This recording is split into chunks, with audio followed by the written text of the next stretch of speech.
This is CGTN, China Global Television Network.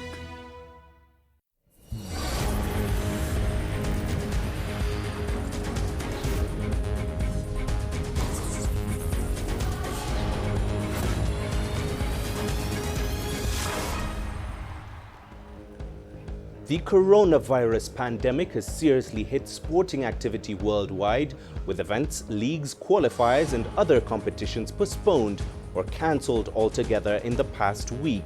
On tonight's Sports Scene, we highlight how the COVID-19 spread has impacted African sport. Hello and a very warm welcome to Sports Scene here on CGTN. I'm Mahia Mutua in Nairobi. This is the weekly show, same time every week, highlighting African sport. Let's check out what else is coming up on tonight's show. Coronavirus outbreak disrupts rugby as South Africa feels the heat. And the inspiring story of South Africa's mixed martial arts champion, Etienne Renuka. Welcome to the program. Now, the Confederation of African Football bowed to pressure and postponed 3 competitions, citing the COVID-19 pandemic. The forthcoming men and women's Africa Cup of Nations qualifiers are among those affected.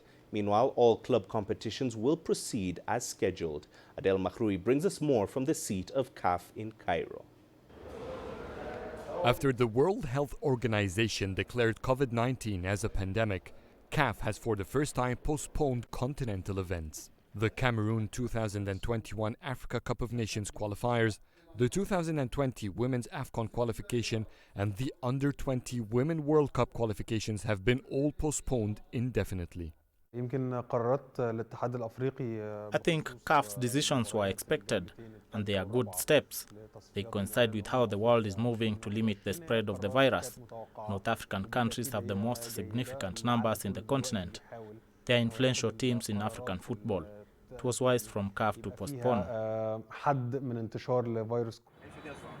CAF remains unclear about the duration of the delay for the events. That is triggering concerns about the possible impact on the men's AFCON, which has been brought early to January 2021 instead of summer. As long as it is in a couple of matches, I don't think it will have a big impact on the AFCON 2021. Yes, the competition will be held in the winter and the schedule is tight, but 2 matches shouldn't be a great deal. They can easily switch them with the schedule of matches set for World Cup qualifications as a contingency. On the club's level, no competition has been so far affected. CAF is having a medical team in Cameroon this week to overlook the preventive measures taken for COVID-19. So far, the African Nations Championship will be held there on time in April. The semi-finals of the CAF Champions League and the Confederation Cup, set for May, have not yet been affected. This sudden change of football's schedule will definitely create several challenges. More may emerge if the postponement goes beyond Day 3 and Day 4 matches of the Africa Cup of Nations qualifications. But it appears that CAF and FIFA are coordinating to keep the world of football safe and to provide whatever facilitations required to fix the ripples of these decisions. Adel Mahroui, CGTN, Cairo. Well, the triathlon, the sport that involves running, swimming and cycling, is going to be adversely affected by the coronavirus pandemic in Tunisia. Adnan Shawashi brings us more from Tunis. The Tunisia Triathlon Federation has provided all human and logistical means to prepare its athletes for international competitions. The federation is ready to face any emergency, including a COVID-19 outbreak. The infection could happen to anyone, even in the street. We're focusing on prevention and safety measures, and we're also informing our athletes about the virus outbreak and dangers. Tunisia triathlon coach explains that COVID-19 will certainly disrupt the normal cycle of competitions in this sport discipline in the North African state. The triathlon qualification takes around 2 years. Our team must take part in 6 competitions in the first year and 6 others in the second year. Any competition has its value. The coronavirus has hit many countries and the majority of events will be cancelled. Meanwhile, the training of Tunisian athletes continues as triathlon champions need more points to qualify to Tokyo. However, many domestic, continental and international sporting events have not been confirmed yet. I see a delay, postponement or cancellation of a competition due to COVID-19 as an opportunity to further prepare for the Tokyo Olympics. I hope the crisis ends before the summer. The governor of Nebel and the regional health authorities in the coastal city have banned the holding of the annual Spring Festival and several sporting events, gathering thousands of people, including European athletes. According to the Tunisian Olympic Committee, the International Olympic Committee is working closely with international sports federations and the organizing committee Tokyo 2020 to track each qualifier event in which the participation of athletes may be affected by the COVID-19 outbreak. Aden Shawishi, CGTN, Tunis. Well, the global outbreak of COVID-19 has grounded sporting events around the world. Here in Kenya, the athletics sector has been brought to a halt, with the country's elite athletes left stranded in training after preparing to compete in spring season international competitions. Well, for more on that story, we are now joined from Etienne by the self-styled University of Champions by our correspondent Sadiq Shaban, who has more on this story. Sadiq, very briefly, how have top athletes at the cradle of distance running here in Kenya reacted to the cancellation or postponements of events on the international stage? Mahia, they are currently stranded in these parts of the world, unsure of what to do after training for weeks, for months. Yet some of these major competitions which serve as source of revenue for them have now either been cancelled or postponed. So they are training at the moment, going out in reduced numbers. We've seen quite reduced numbers in the last 2 days we've been here, but the athletes say they do not know what to do after training, unsure about the next move. They say there's a lot of unknowns at this point, and they, like everybody else, they will have to wait and see how this pans out. Now, Sadiq, obviously for now, those who had prepared for these international events, for the cancelled Spring Road running events, do have to keep in shape for the Olympics and fall season later in the year. What challenges does this pose for these athletes? Mahia, the bigger challenge here is distraction from training without really having something to do after training for 2-3 hours in a day. What is it that they do? These are people that are used to training early in the morning and then relaxing for a few hours perhaps, then hit the evening run. But they find themselves with a lot of time in their hands, hours to kill with no competition in sight. I spoke to one athlete today who told me he started his season in November and he was looking forward to an event in Barcelona tomorrow on Sunday, but all of that now is gone. So how do they keep themselves busy? Some of these guys say they will have to do business at some point, but they will have to, the real challenge is really how to keep themselves in shape without gaining weight and having, just to keep their body and mind together, hoping that this current challenge, eases off in the coming weeks. And finally, Sadiq, presuming the Olympics do go ahead, are those who had been selected to represent Kenya, are they still focused on training? Certainly, Maya, as we know, Kenya is the only country which luckily held their Olympic trials early in January before the situation got out of hand. We've been speaking to 2 members of the team who say they have no option but to keep in shape, hoping that, of course, Athletics Kenya would make that call, that IOC would make that important call that the Olympics, in fact, would be on. But, at this point in time, they're also worried about putting too much into training without having a place to, test themselves and test their competitive edges. So it's actually a wait-and-see situation for most of them. But they are pleased that they were selected for Olympics. And they say they are very lucky because they know if Olympics are called, on schedule, they'll be able to go. And they are worried, in fact, about some Kenyan athletes who are yet to hit qualification marks for the Olympic Games. All right, Sadiq, thank you very much for that. Sadiq Shaban joining us live there from Etienne, Kenya. We will be, of course, having more of that story later in the bulletin. Well, it's time for us to take a short break. Here's what's coming up. The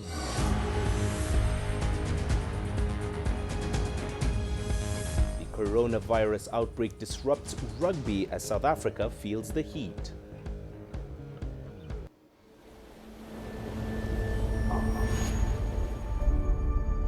How would you create your legend? On the fields, on the tracks, in the arenas of Africa. Were you born to be a player? Could this moment be yours?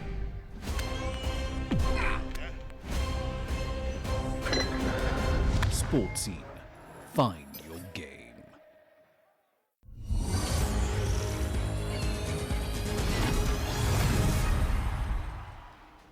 Welcome back. Let's take you to South Africa now, where rugby has been disrupted by the cancellation or postponement of a number of high-profile international events, including 2 World 7 Series legs in Hong Kong and Singapore, the Pro 14 competition and Women's Sevens Challenge later this month. CS du Plessis reports on the trying times for rugby. The Blitzboks are the epitome of pride and passion. Their never-say-die attitude has seen them triumph on occasions when winning wasn't an option. And despite the postponement of the events in Hong Kong and Singapore, their desire to do well this season remains very much intact, despite the impact of the COVID-19 pandemic. There's definitely not something that you can coach. I think the guys really love that jersey so much, and they got so much pride in that jersey that they never want to let that jersey down. And yes, it's not always about the win or the outcome, but it's about the effort that the guys put in. The tough part for the Sevens rugby players who travel all over the globe to tournaments is being trapped in limbo, and instead of preparing for the next leg on the circuit, they're stuck training without any idea of when the next event will take place. What do they do actually, because they don't know when they're going to play again? Are other events going to be cancelled as well? I would assume that more events will be cancelled, not just the ones in the east. So it's a tough one for all of them. I see some of the players have already even tweeted and said on social media that it's very difficult for them because they don't know where they're going to be in the next couple of months. For many athletes, the worldwide panic around the virus will add to their frustration. But in the long run, the decision by the rugby administrators to reschedule events is the correct course of action. It doesn't matter what we say, there will be a fear factor, as you say, climbing on aeroplanes and traveling all around the world. Yeah, it's difficult for them, and you know, we just have to accept that the authorities and the people who organise these events are going to make the best decisions in the best interests of the players and the spectators. The World 7 Series is one of many sporting events that has been affected by the global spread of the COVID-19 virus. Golf, football, basketball, motor racing and cricket, just to name a few sporting codes, have all had to postpone or cancel in order to curb the reach of the pandemic that is gripping the globe. At the end of the day, however frustrating the delays are for everyone involved, it is in the best interest of everyone's health on and off the field. CS du Plessis, CGTN, Johannesburg. Well, Nigeria is still preparing its team to take part in the Tokyo 2020 Olympics, but with the coronavirus outbreak, there is an air of uncertainty over its full participation in the Summer Games. Deji Badmus now reports. Virtually every preparation for the Olympics has come to a halt in Nigeria as a result of the air of uncertainty surrounding the Games. With the qualifiers for several sporting events postponed indefinitely, Nigeria's contingent to the Olympics is far from complete. Quite a number of the athletes are yet to qualify, and there's yet no clarity when the qualifiers are likely to hold. Besides, those who have qualified will find it difficult to prepare for the Games, with several countries now announcing strict measures to contain the COVID-19 outbreak. The situation has prompted many here to support the call for the postponement of the Olympics. Now, you want to take a look at the fact that some athletes who want to camp in America, for example, before the Games, wouldn't have that luxury. In some states, in some countries, they've banned gatherings of about 100 persons. And we know there are some special events you must participate in before you qualify for the Games. And to a large extent, this has disrupted the plans, of some sporting events. Some qualifiers should take place, in the next couple of weeks. Boxing, for example, in France. But that's to the light of day. Registration should close in a matter of days. So I feel it is selfish and inhuman if at this stage you're thinking of going ahead with the Olympic Games, or maybe making a mistake to go ahead with the Games, since it's been declared a pandemic, that is the coronavirus, has been declared a pandemic. If the coronavirus continues to spread the way it is right now, I can't see any other solution but actually postponing it. I might not go as far as say cancel it totally, but postpone it and try and see what can be done. As for how much money has been spent, I know it's going to be a major issue, especially for the sponsors, stakeholders, shareholders. But I would like to say this: if we lose someone or if we lose people simply because we want the Olympic Games to go on because a lot of money has been spent, then that is very insensitive to the human life. Quite a number of the Nigerian athletes who have already qualified for the Olympics are actually not based in Nigeria. Some may actually have difficulties training at their bases in Europe and America, with the emergencies declared there over the coronavirus. And even coming back home to Nigeria to train may also not be an option, since the preparation camp is also not open. A lot of them have been training for the past 4 years in lead up to this 2020 Olympics. I know it's going to have a major effect on some of them, both psychologically and even when it comes to their body shape, because some of them had been ready to give them their best at this Olympics in 2020. But I think they understand the severity of the situation. Maybe when the coronavirus started initially, a lot of people didn't know how harmful it could be, but now everyone is well enlightened, and I think the athletes will understand that it's being done for their own safety first, and they will be open to it being postponed or cancelled. All eyes are now on the IOC. Everyone is waiting for clarity from the Olympics governing body. But for some of the athletes who have been looking forward to going to the Olympics for the very first time, this is certainly not the Olympic dream they had had all their life. Deji Badmos, CGTN, Lagos, Nigeria. And coming up here on Sports Scene.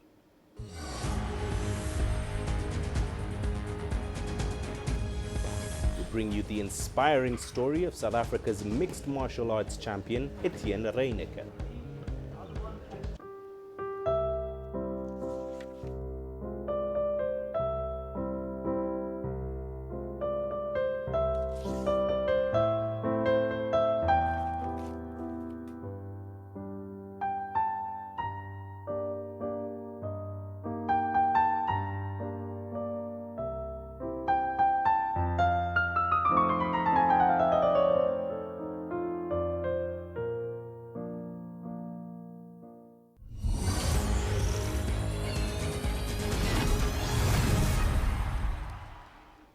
Now, some stories in sport are truly remarkable, such as that of former professional rugby player Etienne Renuka. Renuka suffered a crippling stroke at the age of 36, and after being given no chance of survival, he went on to beat the odds and never gave up on realizing his dream of becoming an MMA champion. C.S. Duplessis brings us more.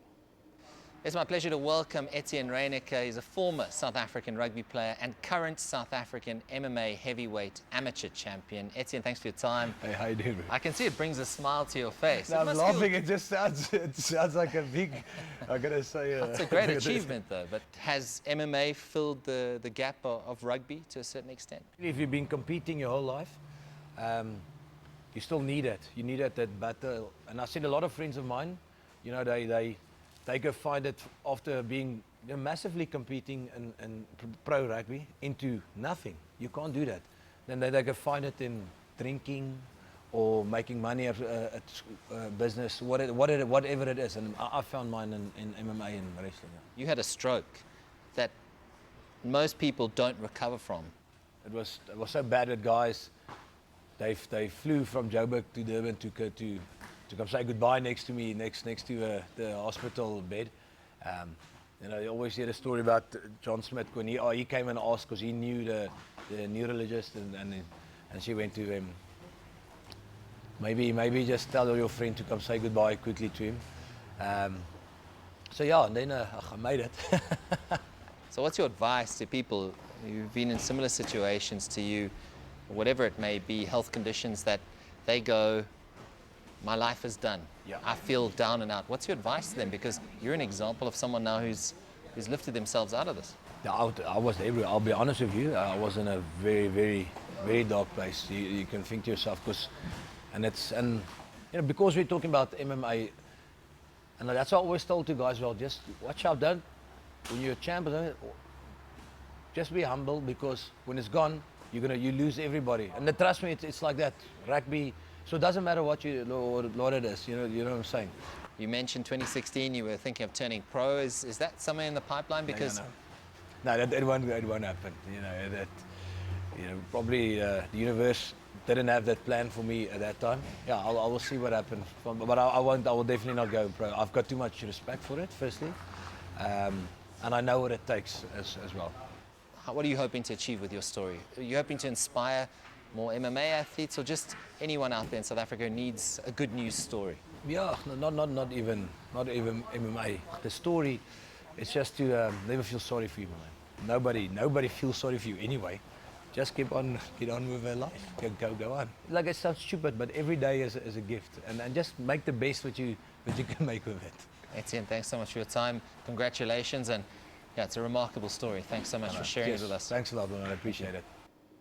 A remarkable story indeed. Well, shifting gears now, chess has enjoyed significant growth in popularity around the continent since the game made its comeback at the 2019 African Games in Morocco. The Rwanda Chess Federation has since stepped up efforts to produce top players to compete internationally.